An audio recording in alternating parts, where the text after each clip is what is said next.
Assalamualaikum warahmatullahi wabarakatuh. Gimana kabarnya anak-anak kelas 12? Selamat karena Anda masuk atau ya istilahnya sudah naik kelas meskipun jalur corona.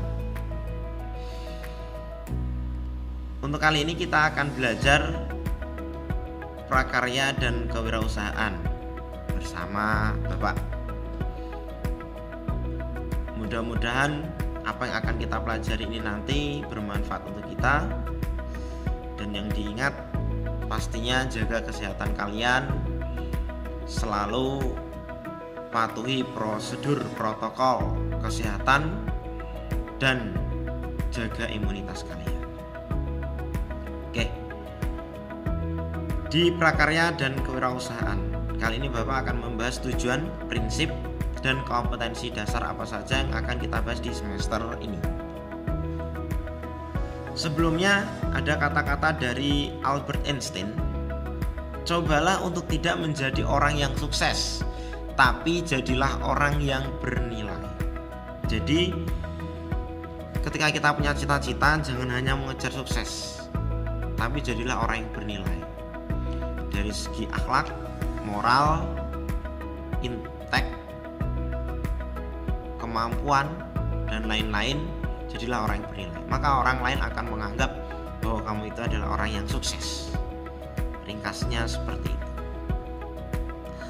Tujuan pembelajaran PKWU di kelas 12 ini anak-anak, yang satu, memfasilitasi siswa berekspresi kreatif. Yang kedua, melatih keterampilan mencipta karya. Kita akan mencoba nanti membuat karya. Kemudian yang tiga, melatih memanfaatkan media dan bahan. Apalagi kalau kita melihat ada bahan bekas atau tak terpakai atau punya nilai guna rendah, kita ubah menjadi punya nilai guna tinggi atau bahkan punya nilai ekonomis yang cukup tinggi. Yang empat, menghasilkan karya yang siap dimanfaatkan dalam kehidupan. Nah, semua karya yang diciptakan, sebaik-baiknya karya yang diciptakan adalah karya yang bermanfaat. Percuma dong kalau kita misalkan membuat sesuatu entah itu unik mungkin tapi nggak ada manfaatnya, ya orang nggak akan melirik, apalagi memakai atau menggunakannya. Yang kelima, menumbuh kembangkan jiwa wirausaha. Nah, dengan adanya pembelajaran kewirausahaan ini anak-anak, kita diharapkan menjadi wirausahawan baru, entrepreneur baru. Karena jangan hanya berpikiran jadi karyawan asal dapat gaji, tapi berpikirlah bagaimana kamu punya kamu punya karyawan dan menggaji. Itu prinsip kita mempelajari kewirausahaan. Yang keenam, melatih kemampuan berpikir kritis atau critical thinking. Ketika melihat sesuatu, mungkin kalau seperti ini musim wabah corona, cari peluang untuk mendapatkan penghasilan. Mungkin membuat masker dari rumah, yang pandai menjahit dan seterusnya. Berpikir kritis itu bisa diambil dari masalah-masalah yang terjadi di sekitar kita. Nah, jadi apa yang terjadi sekarang, melihat kondisi sekarang apa di lingkungan sekitar, terjadi apa, ada masalah apa, kita berpikir kritis, menemukan ide kreatif untuk memecahkan masalah itu. Nah, di tujuan pembelajaran PKWU ini, kalau kita buatkan diagram simpelnya, kita harus punya cipta, rasa, dan karsa. Setelah menemukan hal-hal, ide-ide baru, kemudian menghasilkan kreativitas, sensitivitas, dan psikomotor, kita sudah mulai membuat hal-hal yang baru atau mungkin mendesain ulang hal-hal yang sudah ada. Produk-produk yang sudah ada didesain ulang dengan sentuhan-sentuhan sedikit dari ide inovasi kita yang baru. Kemudian kita bisa menghasilkan karya kerajinan, rekayasa, budidaya, pengolahan. Nah, untuk semester ini anak-anak kita akan membahas kerajinan. Di kelas 12 kita akan membahas kerajinan. Prinsip pembelajaran PKWU. Yang satu, mengamati lingkungan sekitar, baik fisik maupun pasar yang menjadi bahan eksplorasi atau pencarian. Yang kedua, mendorong keingintahuan siswa setelah melakukan pengamatan. Setelah kita mengamati lingkungan, oh ternyata sekarang itu seperti ini. Kemudian kita terdorong untuk melakukan pengamatan. Kenapa toh seperti ini? Kemudian yang ketiga, mengumpulkan data dan menciptakan karya. Setelah kita tahu, kita amati, kita tahu, kita mencoba untuk menciptakan karya. Misalkan ini musim panas. Musim panas itu biasanya orang butuh minuman segar atau hal-hal yang pokoknya berlawanan dengan yang panas. Mungkin tahu-tahu kalian buka jus buah atau dan sebagainya. Kemudian menampilkan kembali hasil ciptaannya melalui presentasi oral dan karya. Kemudian ini sudah mulai mengeksplor, membuat karya. Yang kelima, merekonstruksi karya prakarya secara teknologi, seni, dan ekonomis. Jadi karya itu sebaiknya tidak hanya dibuat gitu saja, harus ada sentuhan ekonomisnya, sentuhan teknologinya, dan sentuhan seninya. Supaya apa? Supaya orang-orang itu tertarik gitu loh. Jadi kayak misalkan orang buat jus, kalau dulu itu cuma dibungkus plastik pakai sedotan, selesai. Kalau sekarang kita harus punya cup, dikasih tulisan, warna, label, atau dan semacamnya. Kalau kita rangkum, pertama kita melakukan pencarian data.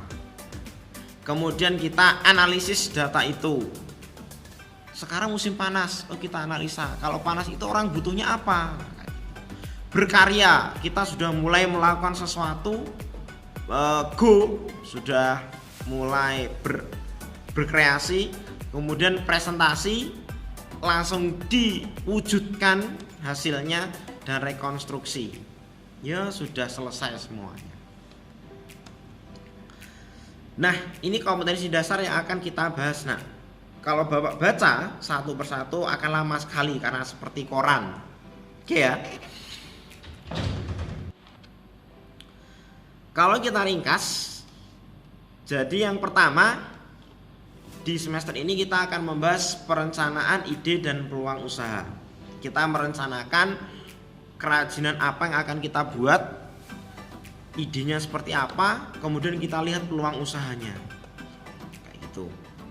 Kemudian yang kedua, analisis sistem produksi usaha. Kita menganalisis produksinya seperti apa. Misalkan kita menganalisis sekarang itu sampah plastik terlalu banyak. Nah, kita mencoba untuk membuat kerajinan sejenis mungkin besek gitu, atau wadah dari anyaman bambu. Nah, produksinya itu seperti apa? Pakai tangan dienam atau di apa? Atau mungkin kalian bisa menciptakan mesinnya untuk yang langsung menam bambu itu bisa langsung teranyam rapi gitu. Kemudian titik impas atau break even point, kita menghitung untung ruginya. Titik impas itu titik pas di mana kamu mendapatkan penghasilanmu sama dengan modal yang kamu keluarkan. Nah, di situ. Kemudian baru kamu bisa menentukan keuntungan. Kemudian yang keempat, analisis media promosi. Kalau kita sudah membuat produk, kemudian menentukan harga, ya otomatis kita pasarkan. Kita analisis media promosinya. Di promosi pemasaran, misalkan kalau anyaman bambu itu dipasarkannya di pasar-pasar seperti apa? Tidak bisa diprediksi anak-anak.